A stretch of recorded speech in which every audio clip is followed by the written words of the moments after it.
Are you ready to find out how to determine textual evidence? Join me in my discussion.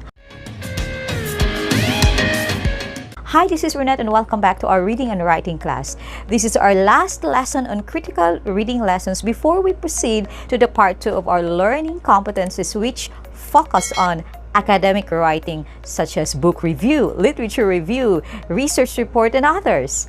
In this lesson, you are expected to identify the features of generating textual evidence, use textual evidence to make inference, and determine textual evidence to validate assertions and counterclaims made about a text read. In the previous video, I partly discussed textual evidence, but it was not mainly the focus of the discussion, and I will just connect it to our lesson today.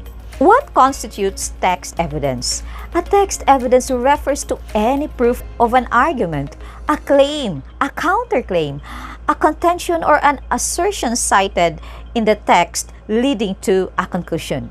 And why do you need to determine textual evidence? Evidence is not only required in writing, it is also needed in daily conversations. For example, when you tell your friend about your favorite movie, you need to back up or provide evidence as to why you liked the movie. To better evaluate the author's argument, you should be able to determine the evidence from the text. This will allow you to validate assertions of the author and your counterclaims as a response to reading.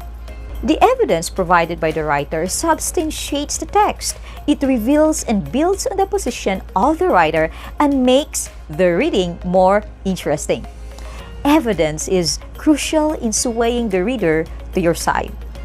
A jury or judge, for example, relies on evidence presented by a lawyer before he or she makes a decision regarding a case. The need to answer questions after reading texts and sharing our ideas enables us to review to what we have read and derive evidence from it to prove that we are not merely manufacturing our thoughts. We need textual evidence to support inference drawn from the text. When you infer, you are predicting something you are not sure of. But what can you include in evidence? Facts and statistics, objectively validated information on your subject. The second is opinion from experts, leading authorities on a topic like researchers and others. Personal anecdotes, and these are your guide questions to help you determine evidence from the text. So, the first question is, what questions can you ask about the claims? Which details in the text answer your questions? What are the most important details in the paragraph? What is each one's relationship to the claim? What details do you find interesting and why? What are some claims that do not seem to have support?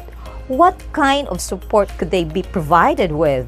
And what are some details that you find questionable? Why do you think so? Are some details outdated, inaccurate, exaggerated, or taken out of context? Are sources reliable?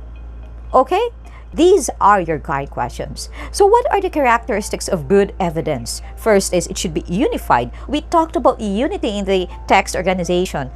Relevant to the centered point, specific and concrete, accurate, representative.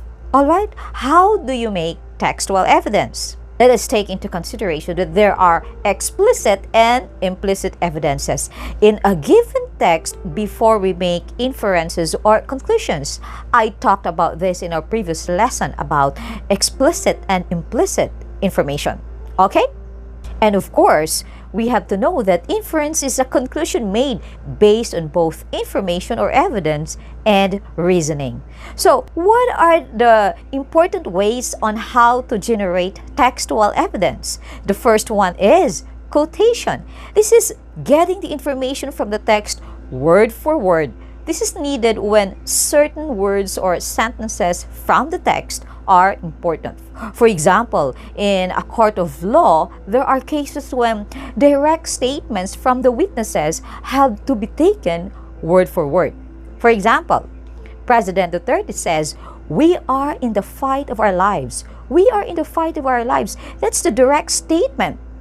And the second one is paraphrasing. This is rephrasing in your own words. It is not copying word for word, and it is best if it is about the same length as the original sentence. So when we go back to the example, when we say Duterte says we are in the fight of our lives, we have to say, we can paraphrase this to Duterte says that we are facing a grave challenge. Okay. Paraphrasing is helpful in your literature review, especially when you try to quote the statements of authors. I will make a separate video on paraphrasing soon. Another one is summarizing. This is very common. This is when you need to shorten the text by just stating the main idea of the text. So for example, from the famous poem Road Not Taken by Robert Frost, it's quite a long poem, and the speaker in the poem, while walking through the forest, came to a fork in the road. He faced with a choice between two roads. Who took the less traveled? It is a decision which he or she believed made all the difference. So it's just a simple summary of what the poem is all about. So what are the steps in making textual evidence? When making textual evidence, you need to peel your paragraphs.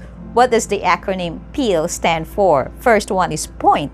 Make a point. What are you trying to prove or say?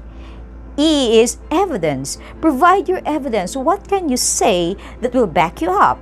And E is explanation. Explain yourself. How does this evidence apply to what you are saying? How does it prove your point? And link. Link to another point or back to question. How are you going to transition into your next thought? You try to see the example of how I made the P.E.E.L based from the text. So here are some common textual evidence sentence starters or evidence-based terms. I actually wrote a module on this topic. Hopefully, I can share to you more examples and activities regarding this topic. If you're interested, just email me. How's the lesson? If you find this lesson useful, please like, share, and subscribe. Happy learning, everyone. See you.